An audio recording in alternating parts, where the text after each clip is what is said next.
हरदा हादसे मामले में बड़ा खुलासा हुआ है। पटाखा फैक्ट्री में 5 से 12 साल के नाबालिग बच्चों से भी काम कराया जाता था और इन बच्चों की मां को 1000 पटाखे की पैकिंग पर 200 रुपए मिलते थे। पुलिसकर्मी और अधिकारी फैक्ट्री में राउंड लगाने आते थे। ये खुलासा किया है फैक्ट्री में काम करने वाले दिनेश कुमार ने, जिनसे बातचीत की हमारी संवाददाता हरप्रीत कौर ने।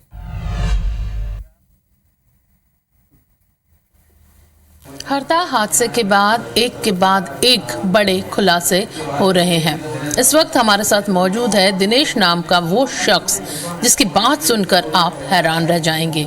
दरअसल दिनेश उसी फैक्ट्री में काम करता था हरदा की, जिसमें कल विस्फोट हुआ था। दिनेश खुद उस फैक्ट्री में काम करता था। ध्यान से सुनिए। सबसे पहले दिनेश, कितने साल तक के बच्चे वहाँ काम करते थे?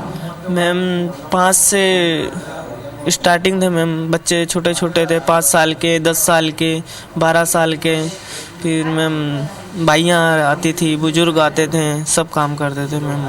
कोई उन बच्चों को रोकने वाला नहीं होता था? नहीं, बच्चों को ऐसे रोक टोक करने वाला तो कोई नहीं था मैम। सब बनाते थे अपनी मर्जी से। अच्छा, माओं के साथ छोटे बच्चे आते हैं, माएँ पटाखे बनाती हैं, बच्चे खेलते रहते हैं, लेकिन क्या वो बच्चे भी पटाखे बनाते थे और उन्हें भी पैसा मिलता था?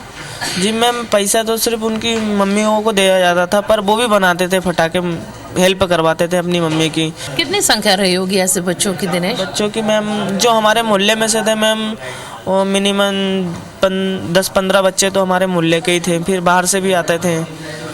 उन्हें रोकने वाला कोई नहीं होता था?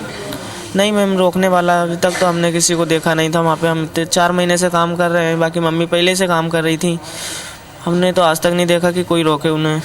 दिनेश, कौन कौन आता था इस फैक्ट्री में? आप इतने दिन काम करते थे, क्या देखा था आपने? मैम हम देखते थे, महीने 4 महीने में पुलिसों की गाड़ी आती थी मैम वहाँ पर। अधिकारी भी आते थे मैम, फिर भी काम चलता था वहाँ। ऐसा कोई सेफ्टी वगैरह कुछ यूज़ भी नहीं होती थी वहाँ पे, ना ग्लव्स, ना हेलमेट, ना कुछ जैकेट वगैरह, कुछ भी नहीं। बारूद तो रखा रहता था, स्टॉक 1-1 महीने का स्टॉक रखा रहता था मैम। और फिर बाहर से गाड़ियाँ आती थी, वो गाड़ियाँ भी लोड होती थी। और जैसे 3-4 वेयर हाउस बने हुए थे, स्टॉक का माल भी उसमें रखे रहता था मैम। हॉल थे या कमरे थे? छोटे छोटे बड़े बड़े हॉल थे? हाँ मैम, नीचे तो कमरे थे, फिर बाकी जो दूसरी मंजिला पे था वो बाकी सारा हॉल का था। कितने घंटे आप लोग काम करते थे वहाँ? मैम हम तो जैसे लेगुरल वाले मैम 8 बजे से वो शाम के 8 बजे तक जाते थे। हम तो मजदूरों के हिसाब से जाते थे। पटाखे हम जितने बनाते थे तो उतने पैसे मिलते थे, इस हिसाब से हम जाते थे। सुन सकते हैं आप ये कि कई ऐसे चौंकाने वाले खुलासे हैं जो दिनेश ने किए हैं। दिनेश खुद यहाँ पर काम करता था। दिनेश ने बताया सुरक्षा का कोई इंतज़ाम नहीं था। सबसे बड़ी बात कि यहाँ पर पुलिस भी आती थी, अधिकारी भी आते थे, लेकिन राउंड करने के बाद वो चले जाते थे, कोई कार्रवाई नहीं होती थी। जबकि ये साबित हो चुका है कि ये तमाम जो काम है अवैध रूप से चल रहे थे। इस फैक्ट्री को सील करने के भी आदेश कुछ महीनों पहले दिए गए थे, लेकिन उसके बावजूद इसे सील नहीं किया गया और यहाँ लगातार काम जारी था। जो भी यहाँ पर लापरवाह है, जिम्मेदार हैं, जिनकी गलती की वजह से इतना बड़ा हादसा हुआ, लोगों ने अपनी जान गंवाई है।